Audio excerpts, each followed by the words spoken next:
Welcome to another episode of Dear Nina, Conversations About Friendship. I love to see a friendship between people who, on the outside, seemingly have differences that should lead to disagreements or make it difficult to stay friends. But instead, their ability to discuss their different points of view leads to greater understanding and closeness, and an exposure to a point of view they otherwise wouldn't have. My guests are the hosts of the Ask a Jew podcast and writers of a Substack newsletter by the same name, askajew.substack.com. Their bio for the Ask a Jew podcast is this: Yael, secular sinner, and Chaya Leah, pious Haredi, ask each other the hard questions from Torah to Tinder. What a description. I love that. I begged them to come on the show, and they very graciously said yes. So welcome, Yael and Chaya Leah. Thanks, you. Nina. Thanks for having us. I didn't know I was friends with Yael till you asked me this to be on here. So we just maintain a friendship for our business, really. It's a great front. You're doing a good job.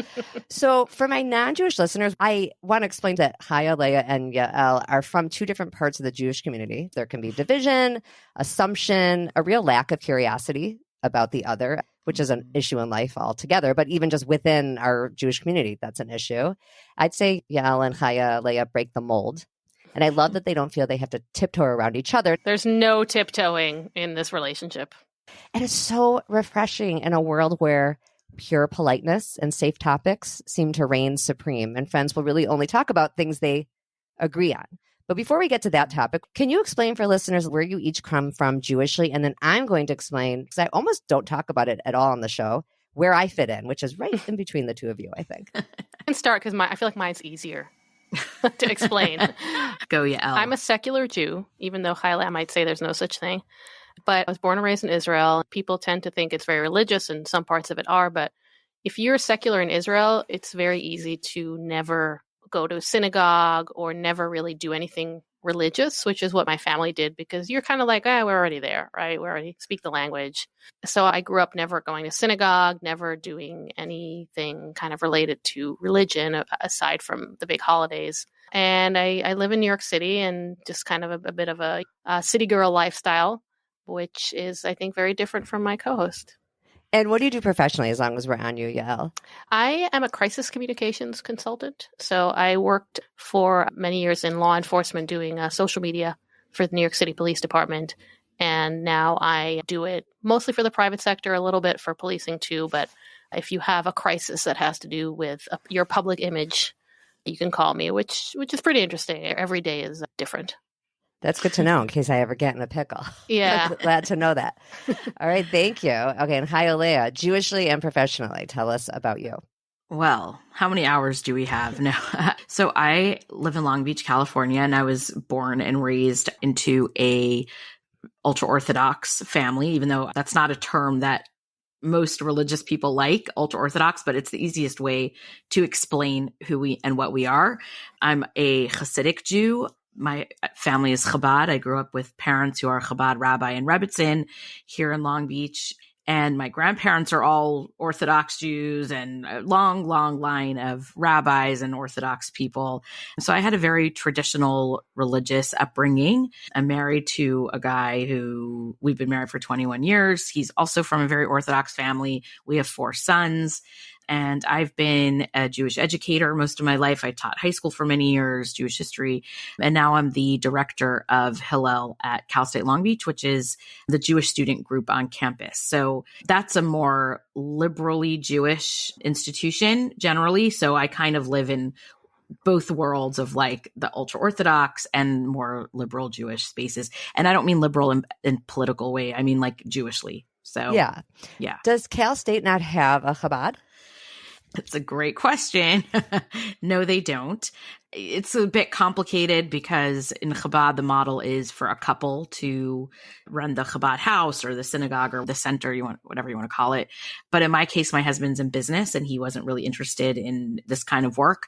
And so I found a place for myself in the Hillel world where, it doesn't matter what my husband does and I get to do the work that I want to do. But my husband is definitely a partner in the work in the sense that every Friday night we have students at our home and all the holidays. And so it's a family affair, but it's not his job. That actually is a brilliant move. Yeah. Right? To have a business person as your husband instead of straight up rabbi. I like it. Respect. Yes, we're both the children of rabbis, and my husband really wanted to be successful and be able to pay the bills. Oh, it's hard. Yeah. So I'll explain for listeners for the first time where I fit in. I mean, the fact that I'm Jewish is never a secret, but not with like my background because not relevant. But I think it could be a little relevant here. A long time ago, I wrote an article explaining that I called myself Reformadox. And that's not a thing for people who are out there. That is not a real term no one uses. People usually divide themselves in the Jewish community if they're affiliated. Okay, so non-affiliated, meaning they don't really identify much with it, is its own thing. And then because Yael's Israeli, that's like its own thing. Mm-hmm. And then in America, people grow up, Reform, conservative, Orthodox, and then within Orthodox, I get probably more than most people who grew up like I did. I grew up Reform, that there's a lot of variation within, which I didn't really know. I grew up in Highland Park, in a suburb outside of Chicago. I don't think I met a single Orthodox person until late in college. I grew up in a house where for sure Judaism was important. I mean, we did all the holidays. I went to 13 years of Hebrew school and all that, but I didn't go to Jewish camp. I went to a camp where almost everyone was Jewish, but there was no Judaism. So I got to college. I went to WashU in St. Louis. Oh. It's kind of at least in the mid 90s to late 90s, that campus at the time, I don't know now, definitely attracted a lot of like day school kids, Camp Ramah kind of kids, USY. So these are all a little more observant than how I grew up. And I would go with my friends to Shabbat dinners and stuff because that's what people were doing. And people would do the prayer after eating. I didn't know the words. And I'm like, how did I get through 13 years of Hebrew school? And I don't know basic literacy. I had a bat mitzvah and I was kind of bitter about it. That was a lot of years to stick me in twice a week. And I don't know Birkat. I was angry about it. Over time, I learned more. I just got into it. I got really into it. And I spent my junior year in Santiago, Chile. And I was living with a Catholic family with a crucifix right above me. And they were so interested in Judaism. I mean, they were religious people. And they wanted to know a lot about Judaism. And I didn't really have the answers. And so my mom sent me Joseph Telushkin's Jewish Literacy. It's just like a page on each thing. Why do you keep kosher? Why do you do this?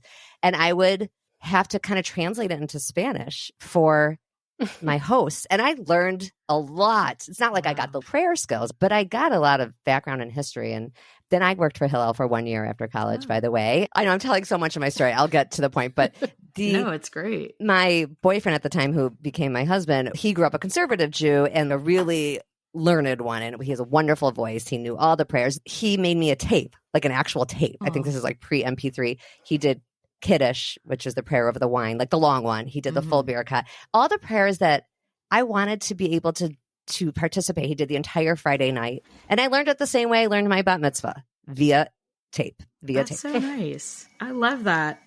But over time, when we moved to Minneapolis, and I've also been married about 22 years, I also have 4 kids, we built our life here. And over time, I call us hyper-affiliated. So there's unaffiliated Jews. We're hyper-affiliated. Over-affiliated. Yes. So we belong to the conservative synagogue where he grew up. And we are most involved in Chabad in Minnetonka, Minnesota, with the Grossbaums and the Silbersteins.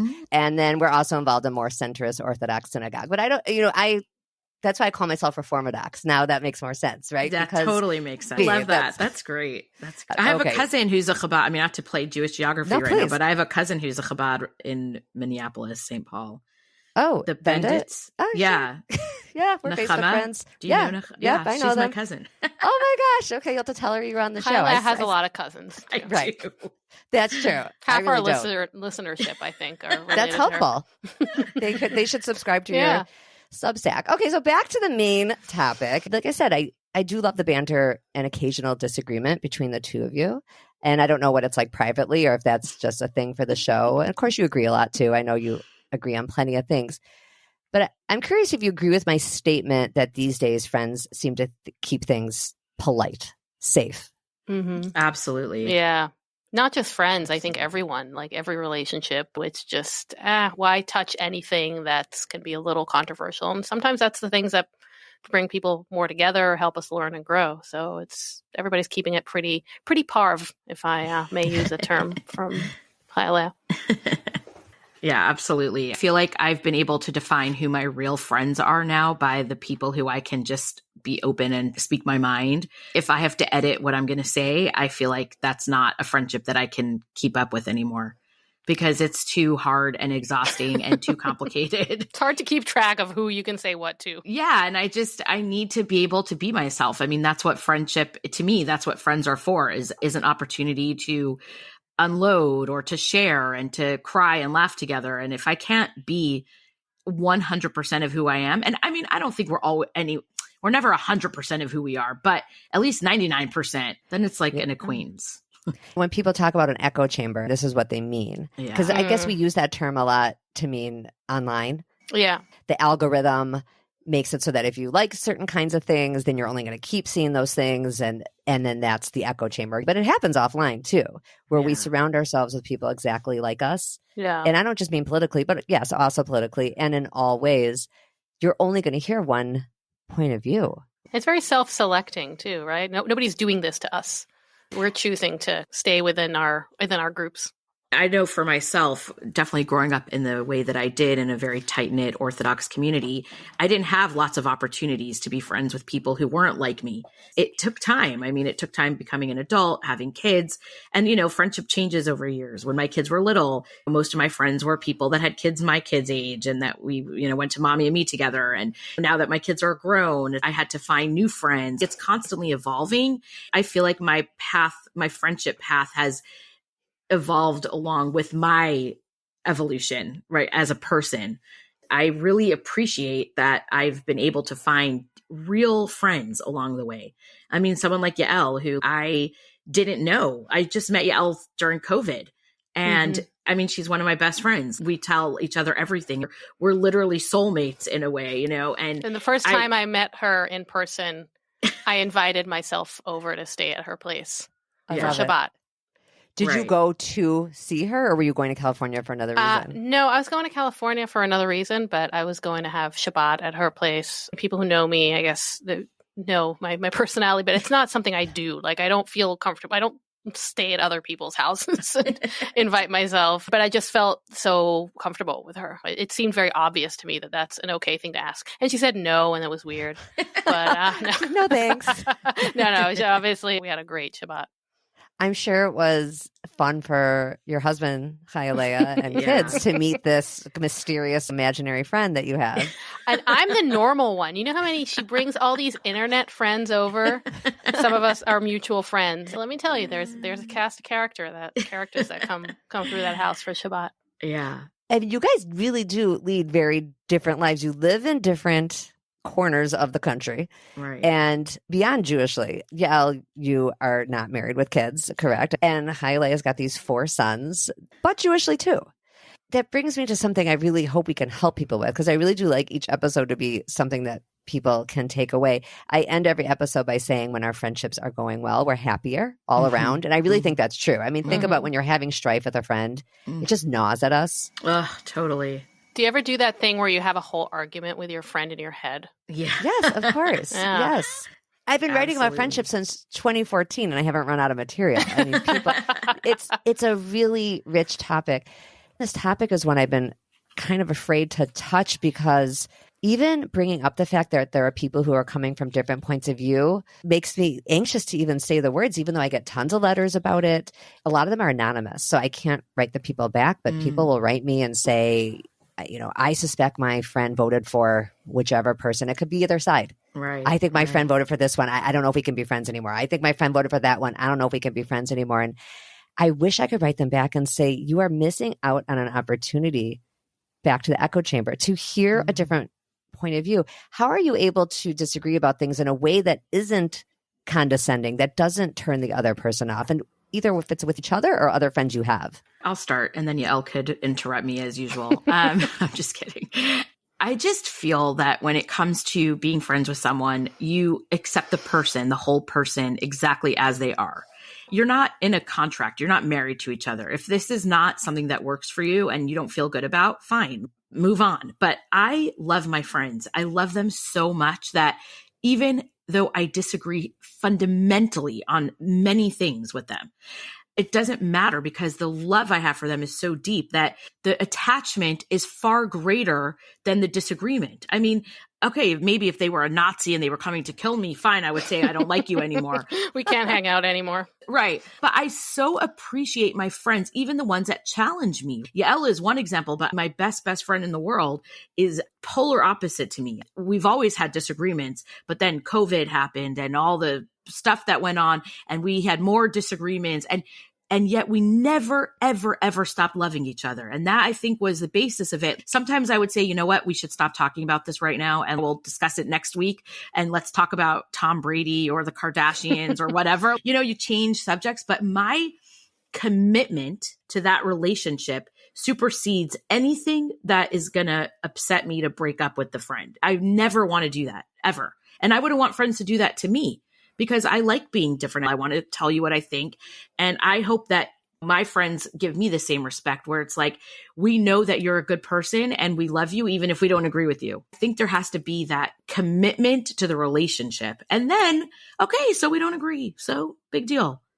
It used to be more possible, right? What you're Yeah. saying is kind of how we lived our lives. Yeah. For most of the three of us, for most of our lives. Yeah. And I love what you said and how you worded it. And I also, backing up for a second, love that you said Yael is like a soulmate. I think that is true in Aw. friendship. I'm glad it's on tape. Yes, it's here now in case you ever get in a fight. I want to just add one thing and then I'll let Yael say something. I think one of the problems that people have in general, and especially when it comes to friendship, is that we are scared of being uncomfortable. And I think it's okay to say, you know what? I'm not always 100% comfortable. Sometimes in a conversation, I am uncomfortable, right? I sometimes yell at Yael, you need to get married. You need to find, you need to have babies. What are you doing? You think she's comfortable every second when I'm telling her that? Obviously not. She loves me. She laughs. She knows that I'm saying it because I care for her and that I only want the best for her. That's how it works. And when I'm arguing with someone about politics or about religion or whatever, yeah, sometimes it's uncomfortable, but so what? So There you needs move to on. be, and there needs to be a foundation of trust. You need to know this person's coming from a good place, and maybe they're pissing me off, and maybe what they're saying, whatever political disagreement we have, is something that I find really troublesome. But I know that this person cares for me. I know this person isn't out to hurt me. I think it's very easy. I guess this is a separate point.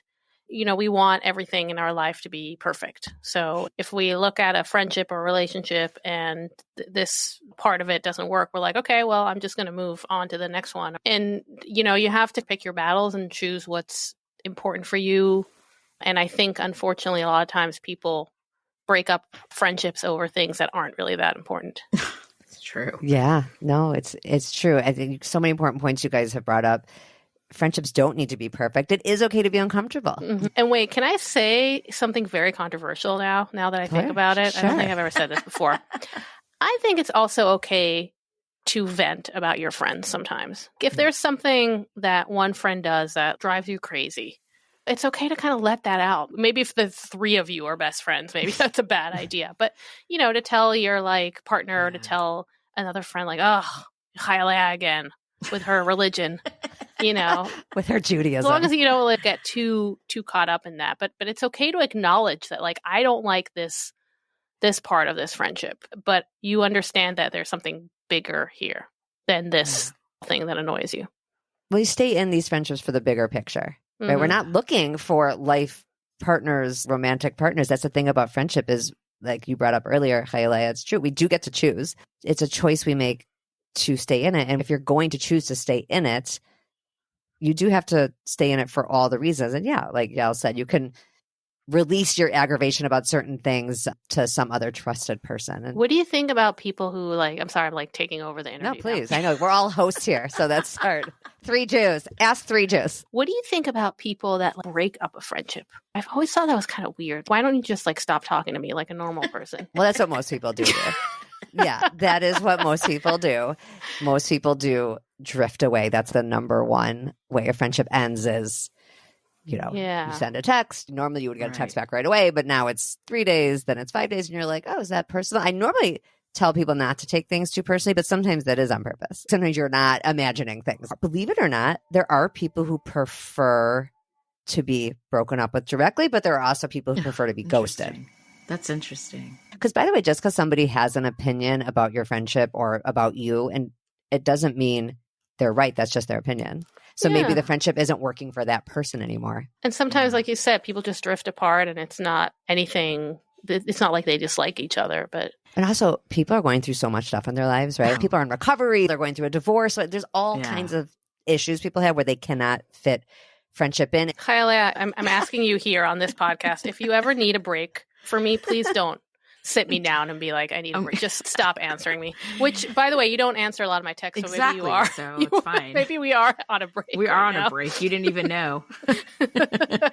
I'll say one thing about relationships in general, and I mean this about friendships and also romantic relationships. I think that the expectations have to be lowered across all parties. There's this kind of Hollywood expectation we have that our friends are going to be everything to us and you're going to be able to tell them everything and be able to talk, whatever. And as your romantic partner, I always joke about this, like, you're my best friend, you're my lover, you're my, and nobody can be everything to everyone at all times. It's okay to have different people for different needs. And so I think it's okay to have different friends for different purposes, you know, and and there's certain things that Yael and I talk to Yael about everything, but you know, like, I'm dealing with my kids getting into summer camps, right? Am I going to talk her head off for 4 hours about the injustice and dysfunction of Chabad boys camps and how so many kids are not getting it? No, because it's irrelevant to her life. So I have other friends for that, right? I have other friends that want to talk about that and are living in that.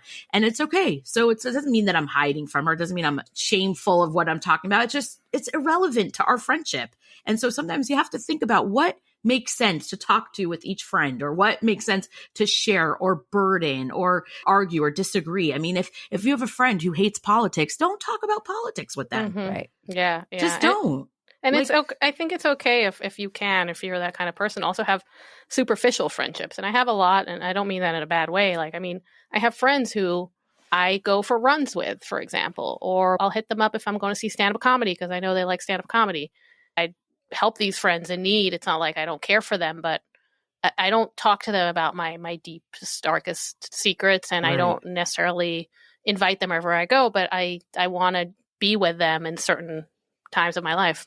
Yeah. I think that is a reality. It would be in an ideal world that we could show up as our full selves in every situation. Earlier, Chaya Leah, you were saying that you wouldn't, but I think maybe that's for our best friends. Like, you wouldn't consider someone a best friend, one of your closest friends, if you couldn't be your full self. But there is a place for these more casual friendships, which superficial is such a negative word. Casual. Yours is better. Yeah. Yeah. Casual, the more positive. And we need those people in our life. I mean, yeah, I'm sure I'm a superficial or / casual friend for a lot of people. And that's totally fine. With college kids you're working with, Chaya Leah, are you seeing this same issue play out where everyone's hanging out with people exactly like them? Absolutely. Yes, it's a big issue. And I mean, the friendship issue on college campuses is even deeper than that. Many of them don't even know how to have friendships. They don't know what it means to be a friend. And part of what I try to do is teach my students what it means to be a friend. You know, it means dropping what you're doing sometimes and showing up. It means putting your own needs aside for your friends. I mean, we're in such a time where everything is about what I need right now, my self-care. But if real friend, you drop what you need if someone needs you. And I think that kind of sacrifice or commitment is difficult for young people to wrap their head around. I mean, it's hard for people our age too, let's be honest. I know that there are people that I could not count on. I hate to say it like that are just not the type of people that, you know, would cancel their own massage because I needed, you know, an hour of coffee with them to talk through things. But those are how you figure out who your real friends are, because a real friend will do that. Do you know Ruchi Kovel, who she is? So she's Orthodox. She was also on my show. And if you're telling me not all Orthodox people know each other, I'm going to be really disappointed. They do, though. But she's not Chabad. She's in Cleveland, and she does a lot of speaking on those momentum tours in Israel. Yeah. And we're buddies. We've known each other for years. I have a lot of Orthodox friends for a non-Orthodox girl. I call myself from friendly or from adjacent. I'm from adjacent. That's funny. Yael is my second Orthodox friend, but the other one is a man, so we're not very that's close. Interesting. Yeah, not so close, probably. Yeah. Not as close. And it's been over the years. But anyway, Ruchi, the reason I brought her up, she brought up on an episode she was on, and I thought it was such a good point about boundaries. And this is what you're talking about with the college kids. Mm-hmm. It's like internet culture now. All the all the memes on Instagram and TikTok and stuff, everything is about boundaries. Boundaries, have boundaries, protect your boundaries. And her point was like, sometimes you actually have to help people. Sometimes you can't just be about protecting your boundaries, your space. Sometimes you have to put yourself out for another person. If you're like, I don't want to be friends with this person because I don't want to deal with their drama or whatever, which, could be fine, but also their drama could be their needing help from you right now. Yeah. Well, one of the things that I see a lot is that people don't realize that you have to make an effort in a friendship as well. A lot of people sit back and say, I have no friends. Nobody's calling me. Nobody's inviting me anywhere. I'm never invited to a Shabbat dinner. I'm never invited. And I say, you have a table, you have chairs, you invite people over, start it, you jump right in and take a chance, make the first call. And people are scared to do that. I hate to be gendered about this. I feel like women are more like this than men, but it's like, I don't know, she's above me or below. I don't know if that it would be appropriate for me to invite her out for coffee or her out, for a Shabbat meal. And I'm like, who cares? What is it? The Queen of England? Who exactly are you calling? I mean, it's a regular person. Just say when I see someone that I want to be friends with, I literally just go for it, a DM or message or call. But that's a personality thing too, right? Like you and I are both similar in that sense where we like people and, we're just like, oh, let's meet, let's hang out. But some people are more shy or they're more so they have to awkward. learn from us. I push people a lot in this direction too. When I first moved to Minneapolis, 22 years ago, I was rejected a lot at first. Aww. And then I would sit around and feel sorry for myself and not invite people to stuff. But I definitely learned over time, and I say it a lot, if you make plans, you have plans. Yeah, exactly. You have to do it, and you have to take rejection. It is not easy. Right. But they don't know you that well. If somebody says no on the early end of you inviting them to do something, they don't know you that well. I've told this on the podcast before, but for anyone new, they can cringe for the first time and other people can cringe for the second time. I remember 20-some years ago asking someone for plans and throwing out all these dates. Well, how about this date? No, that doesn't work. How about this for brunch? No, that doesn't. I think I might have in one conversation offered 5 different dates. And then she had to say, I almost feel sorry for her now because it was probably so awkward. She had to say, I don't think anything's going to work. Oh my gosh. This summer or something. Now I would have gotten that 4 minutes earlier. Wow. But that's hard. And that's great.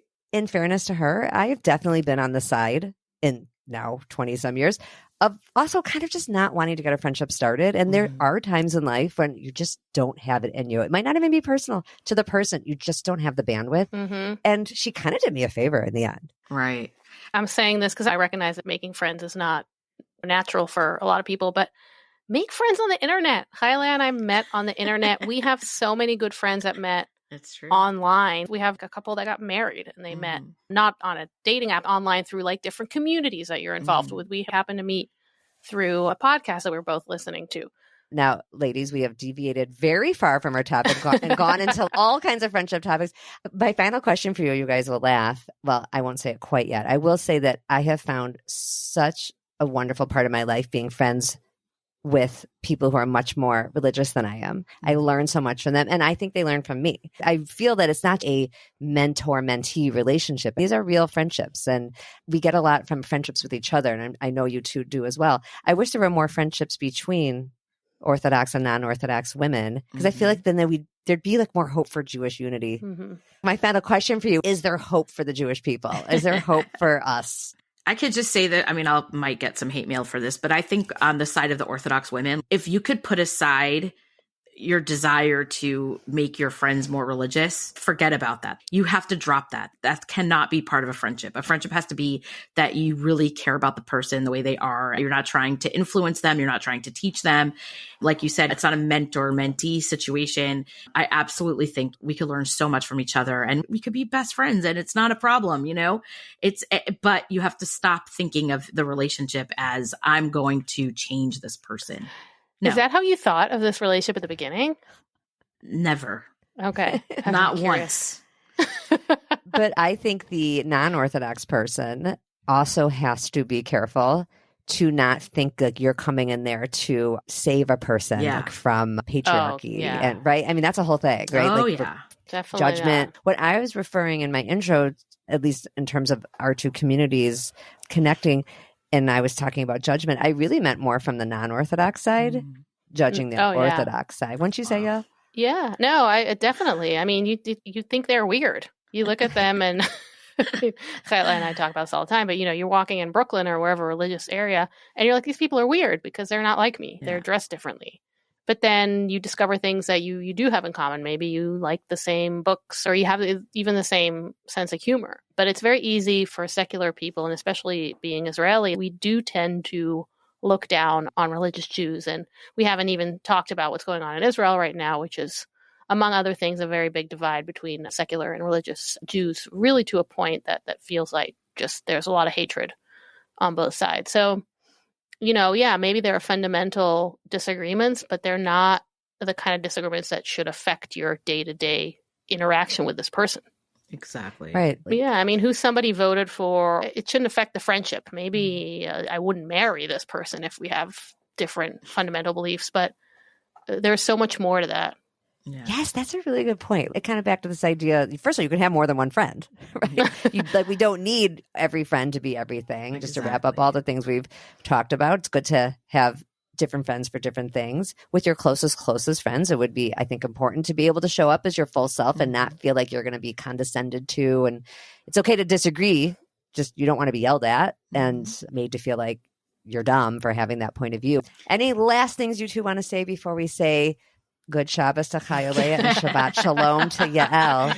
I guess my parting words would be, I think if you have a close friend, like, I have Chaya Leah and we both have other friends, consider yourself very, very lucky.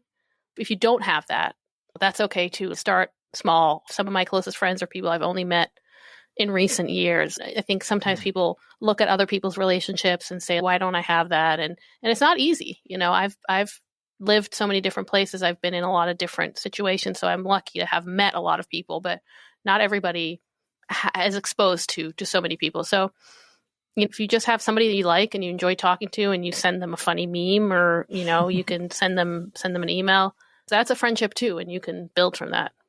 That's a great place to end. Give people a lot of hope and maybe hope for the Jewish people. Amen. We couldn't always solve that, but we try. Yael and Chaya Leah, you're very gracious to come on my show and talk about my favorite topics. So thanks for having us. Thank you. Thank you for having us. And as I told you, I end every episode by saying, come back when our friendships are going well. We are happier all around. Bye.